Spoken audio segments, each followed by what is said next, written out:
कि हमें एक शिक्षक के परिप्रेक्ष्य से देखा जाए तो शिक्षक को समान अनुभूति होनी चाहिए कि हर बच्चा समान है। दिव्यांग बच्चे को अलग नहीं कर देना, छोटे बच्चे को अलग नहीं कर देना, मोटे बच्चे को अलग नहीं कर देना, या कोई फैमिली, किसी का फैमिली बैकग्राउंड बहुत ऊंचा है, किसी का बहुत नीचा है, कोई मिडिल क्लास फैमिली का है, तो वहां पर सबको समान अनुभूति लेकर ही चलना है।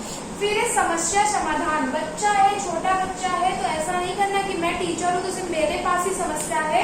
हर बच्चे की हर स्टेज की अलग अलग समस्याएं होती हैं।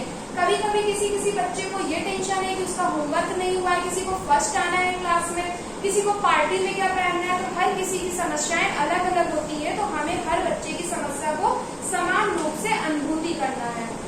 निर्णय लेना, निर्णय भी हमें समय पर लेना है कि कब बच्चे को हमें कौन सा सब्जेक्ट पढ़ाना है, उसके नीड के अकॉर्डिंग, या फिर हम 25-30 बच्चे के अकॉर्डिंग नहीं पढ़ा सकते, तो हम ऐसा कुछ टॉपिक लें जिसमें हर बच्चा उसको पढ़ सके। या फिर हमें बच्चे की संवेग को भी समझना है, कैसे उसका माइंड को डाइवर्ट करके क्लास में लाना है। ये चीजें भी आपको समय समय पर निर्णय लेना पड़ेगा कि आपको TLM कौन से प्रयोग करना है।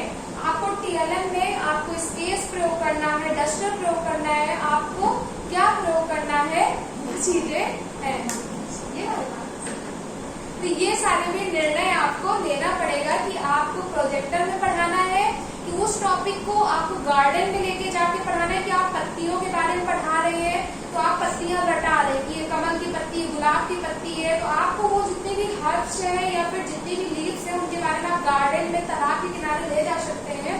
तो वो आपका प्रेजेंस ऑफ निर्णय होगा, डिसीजन होगा कि वहां पर आप बच्चे को किस तरह हम समझाएं उस टॉपिक को।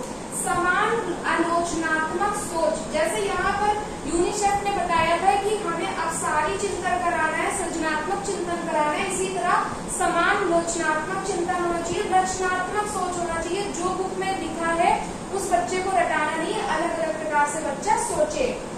तनाव का प्रबंधन, तनाव सबके जीवन में होता है, लेकिन उसको इतना तनाव नहीं दे देना कि नहीं कल तुम्हारा एग्जाम है तो लोग मतलब वो एग्जाम में वो पढ़ रहा नहीं है, खा पी नहीं रहा, उसके अंदर तनाव ही हो गया। एग्जाम जैसा एग्जाम नहीं, लेकिन आपने उसको तनाव बहुत दे दिया, मेंटली टॉर्चर कर दिया, वो सब में भी नहीं।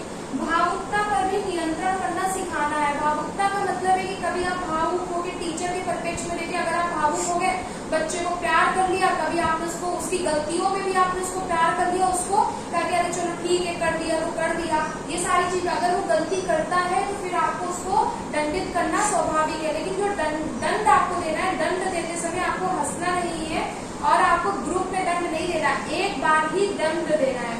स्व जागरूकता, ये नहीं कि बच्चे के पीछे पीछे आपको लगना ही है, बच्चे को सेल्फ अवेयर करवाना है। यही चीज यूनिसेफ ने भी कहा था, टीचर को भी सेल्फ अवेयर होना है और बच्चे को भी सेल्फ अवेयरनेस करवाना है, उसके अंदर अभिप्रेरणा लाना है कि वो खुद पढ़े और चीजों को जाने। संबंधों का प्रबंधन, संबंधों का प्रबंधन है कि क्लास में अगर 10 प्रकार के बच्चे हैं तो वो समान प्रकार के संबंध बनाकर रखे। उचित संप्रेषण, यहाँ पर प्रभावपूर्ण संप्रेषण की बात करी गई थी, यहाँ पर उचित संप्रेषण, संप्रेषण मतलब कम्युनिकेशन